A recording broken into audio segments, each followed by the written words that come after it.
Hello, good people. My name is Neil. At Lesley University, it could be Dr. Neil Klein, but please call me Neil.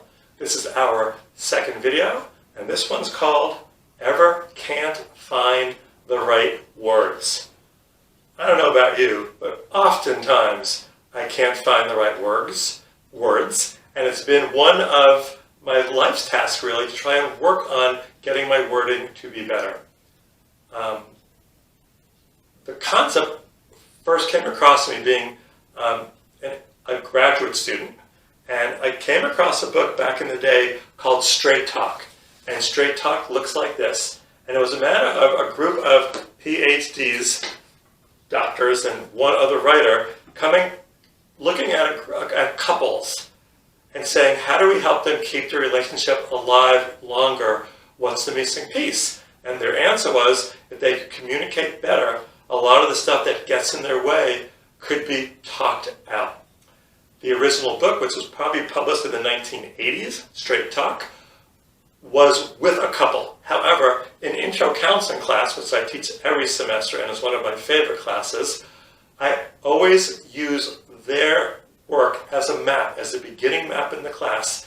And the concept is, any two people speaking, that becomes a couple. So we don't have to look at that as a loving couple. It could be roommates, friends, parents, siblings, whatever, two people. So I think in the world of ever can't find the right words, the most important thing is looking at, are there styles? And do I need to choose the style before I choose the words? And I think for most people, this concept isn't known as easily, as readily, as often as I'd like it to be.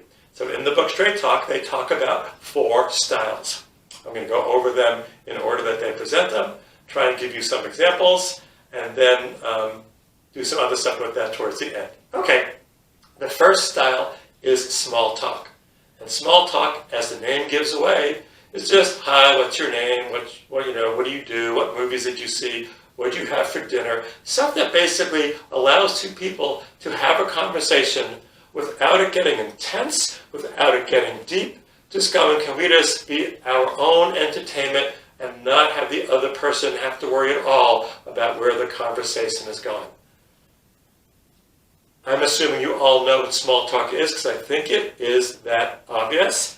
My question though is, if you had to give yourself a score, would you consider yourself an excellent small talker, put you in any group with any people, and you'd be able to keep the conversation going and engage the others?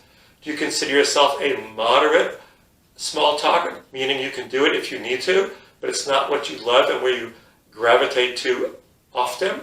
Do you consider yourself a poor small talker, meaning I can't do it well even when I need to, and I know it would help me out if I had a better understanding of doing this? And whether I want to work on that or not is up to me.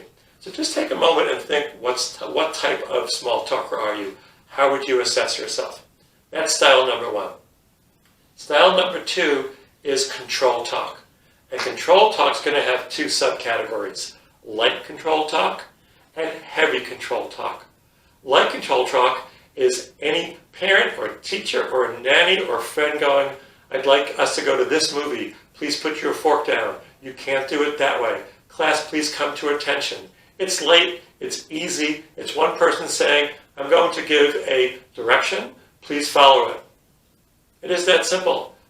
We use light control talk all of the time. It's totally necessary. The second type of control talk is heavy control talk. And heavy control talk isn't heavy control talk isn't just saying, I'd like to see this movie, or please put that down. It's saying it in a way like, what's wrong with you? Don't you know better? I've said this to you 3 times already. Can you please understand this? The intensity, the aggression is amped up. When someone is speaking heavy control talk to me, I know it because my heart tightens and my stomach gets like this. When someone's communicating with me with light control talk, neither of those body sensations happen. So I think it's pretty obvious, at least for me, and probably for you to understand, is light control talk or heavy control talk being spoken. I think both types are necessary. And I think it's important to understand the difference between the two and the effect of both of them. If I am literally in crisis and I'm worried that someone is going to hurt me or doing something really wrong, or I'm really scared about somebody else's well-being, I may say, "What are you doing?" It may not be the best thing, but it's shocking, it's jarring, it's grabbing someone's attention immediately.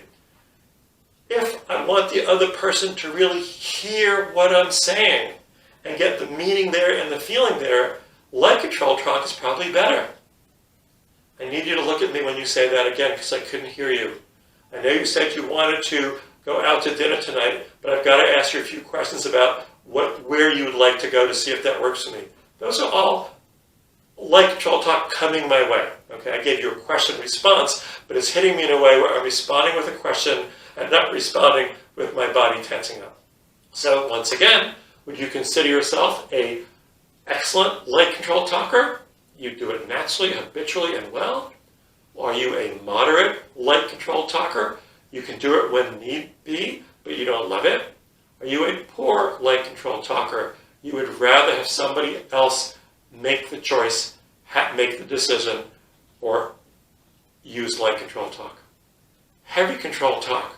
Are you an excellent heavy control talker? It comes out of your mouth before you know it's happening or it's your norm. Are you a moderate heavy control talker? You do it sometimes, but after you do it, your head and your heart's going, why did I do it? Let me think about this. Can I do it differently next time? Are you a poor heavy control talker? The words never come out of your mouth, or maybe once a decade. So that would be the second style of talk.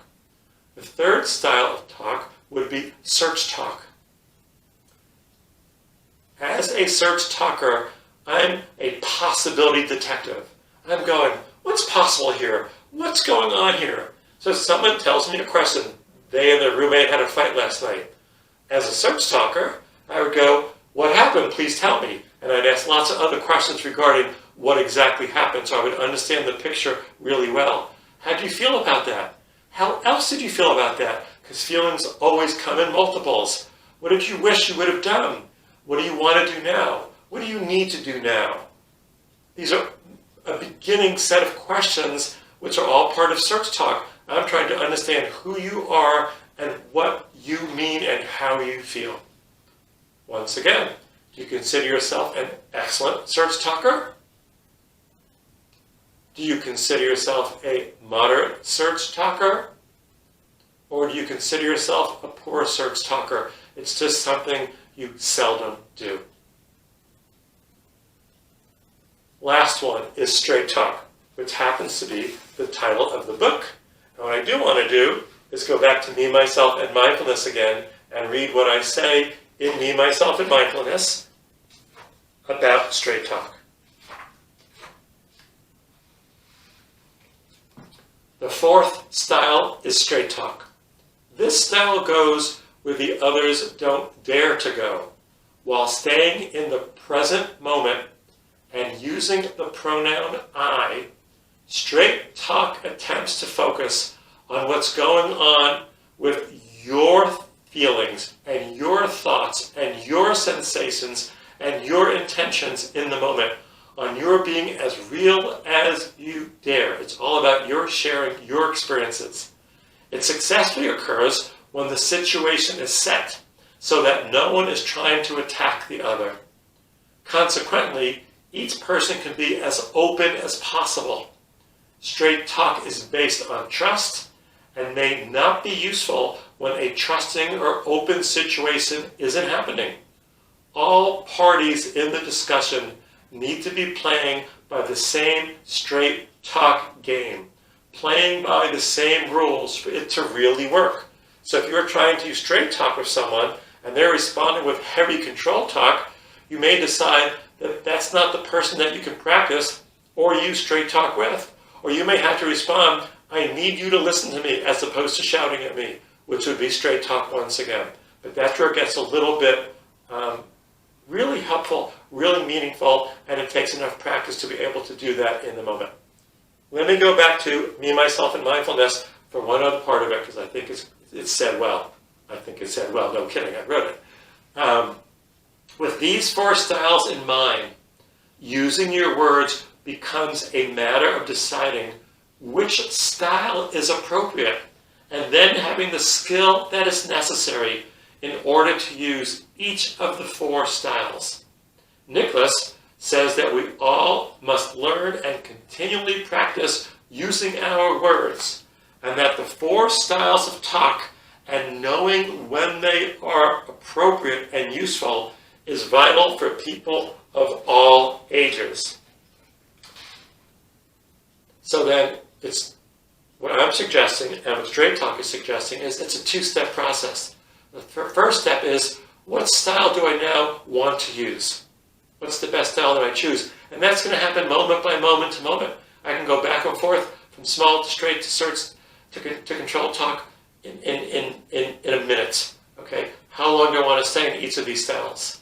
And then, once I'm in the style and I'm grounded in the style, then I'm going to choose my words. It's 2 steps. I hope that makes sense. If it doesn't, the workbook section of Me, Myself, and Mindfulness will go into either drawing or writing for children or the kid in any of us, because we all have a child nature somewhere in there. Now, the last and the first video was about the different narratives in the brain. So I just want to say one thing and tie these 2 together. It's easy for people in the beginning to see this as, when I'm speaking with another person outside of me, I need to decide what style do I want to use, and then I need to decide to use my words. I have 3 internal narratives. The same concept works internally. Who is speaking? Which narrative is speaking? Which style do I want that narrative to speak in? Or which style is that narrative speaking in? And how do I want to respond? And then let me use my words. I'm not going to get into that a lot at the moment, but in future videos, that's a preview of coming attractions. That's it for now. Be well. Thank you very, very much.